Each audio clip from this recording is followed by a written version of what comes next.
Welcome back, everybody. I'm your host, Kelly Sparks, aka Red Beard. I was thinking about doing some braids. What do y'all think?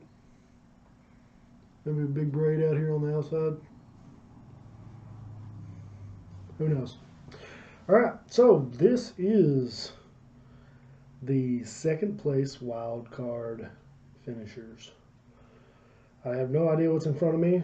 I've already been through them. Like I said, I set all 10 up, 2 at a time, bang, bang, bang, bang.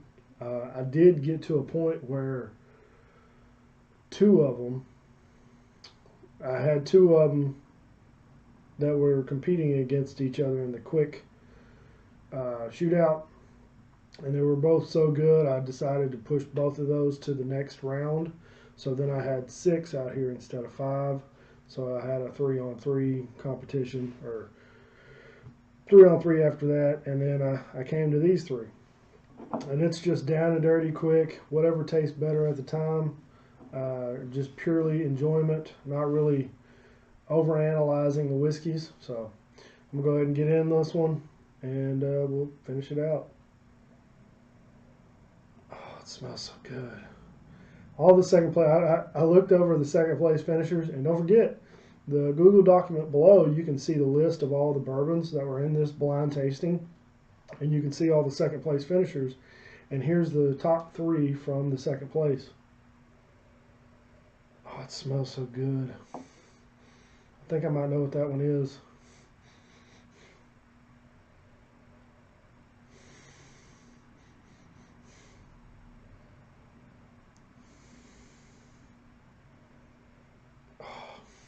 I might have 2 wild cards out of this one.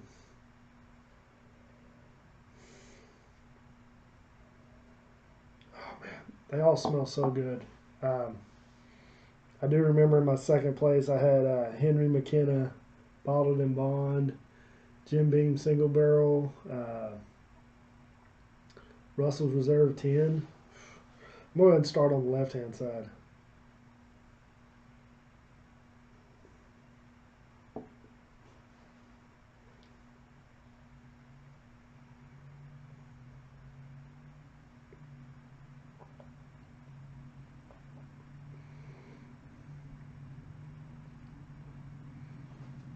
That was really, really good. The finish is long, really nice on the palate, not too overpowering, just a really, really nice bourbon to drink.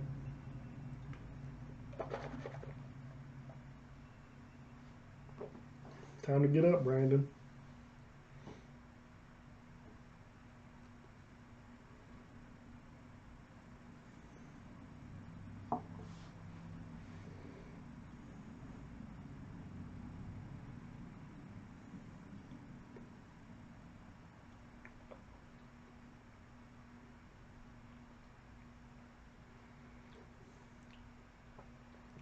Good as well, but I think I'd have to go this one just a slight advantage.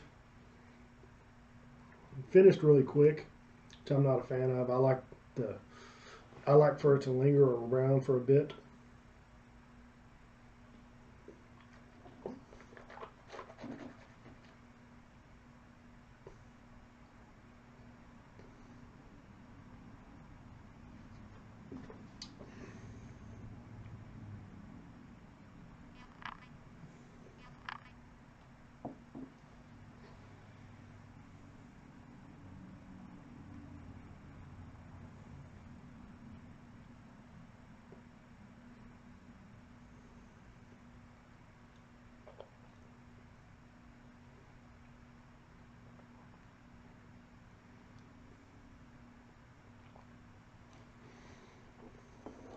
Just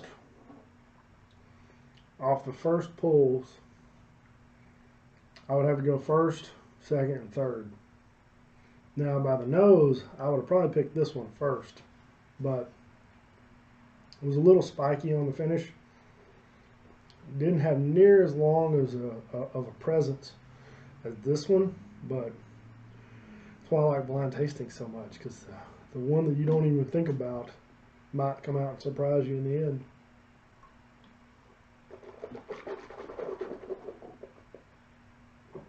So I'm going to go ahead and go last to first. And we'll see how it changes.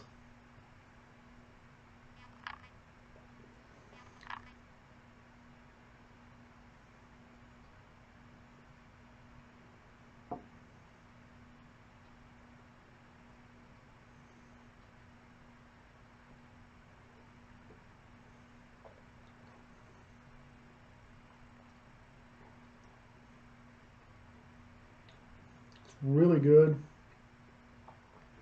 I have a feeling this might be the Jim Beam single barrel. It has that familiar note, that peanutty, funky little peanutty finish. Don't get me wrong, it's really good. It's a solid bourbon.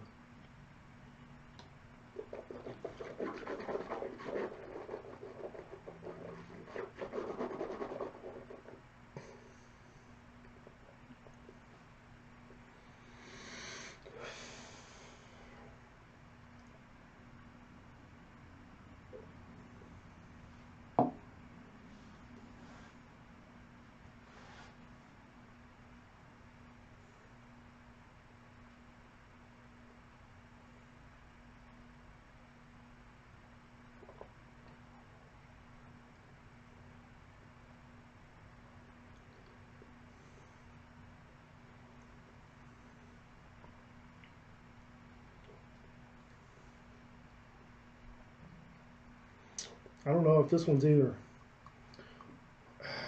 I want to say it's McKenna, but I'm not sure. It's either McKenna or Russell's Reserve.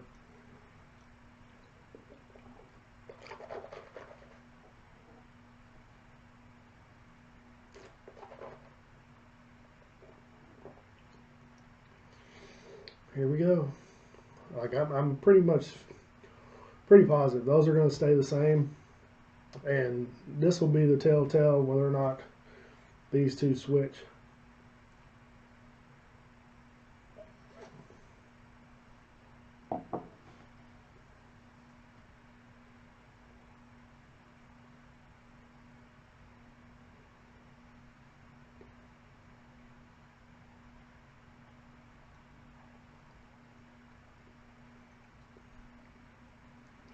Yeah.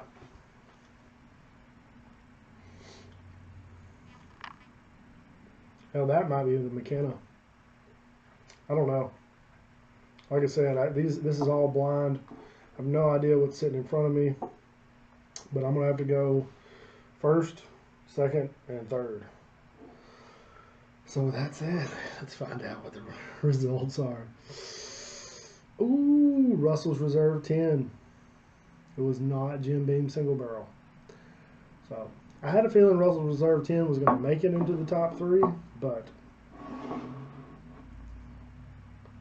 what the? That's a wild card right there. Witherspoon bourbon. You know, I had this specific bourbon at wasn't a blind tasting, but it was a Texas whiskey tasting back in April, and I remembered drinking it from then, and I thought it was really, really good. So if you ever see Witherspoon bourbon out there, it's pretty solid. I'm thinking this is McKenna. Pretty sure this is McKenna. Henry McKenna bottled in bond. So it rises to the forefront. I mean, it's a solid bourbon.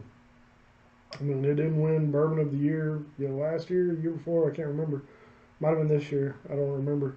But it's a standout bourbon. Henry McKenna bottled in bond. Probably one of the best bang for your buck whiskeys you'll get out there. It's a 10-year-old single barrel, bottled in bond for around $30, $32 plus tax, depending on your location. If you're in a 3-tier state, it's going to be about 35 bucks. If you're not, it's probably going to be 20 to 25 bucks. So Henry McKenna bottled in bond. There's not much more you can say about it. So for the semifinals, I'm going to take Henry McKenna. We'll take the Bookers, and I'm going to take the 10 first place finishers. And I'm going to set them on the table for the first video. I'm going to set them all on the table, and I'm going to shell game them. So the Henry McKenna and the Bookers are going to get mixed in with something that they might have already went head to head against.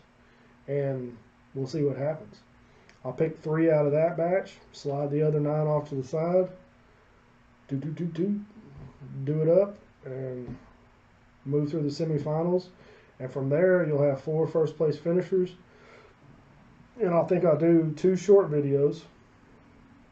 I'll do these 2 and these 2 for a video, and then you'll have 1-to-1. And then by then, I'll know what I'm drinking, but hopefully, we'll see. Hopefully, it will be a pretty much a surprise. Might not, but that's all I got for today, folks. Don't forget to check out the BDA's podcast. We also have the Instagram. I've got links to all of that stuff up here. I've also got links in the description, more specifically to the Google document that has all of this in format, and you can see how everything's kind of been broken down. And I have ratings for previous whiskeys. Also, don't forget to check out my Patreon if you feel like donating. I'd appreciate it. I also have my link to my PayPal up here if you just want to do a one-time donation. That'd be pretty cool as well. I also have Cash App if you want to do that. It's no big deal. But like always, drink some whiskey, share with your friends and family. Have a nice day. Thanks. Take care. Happy New Year.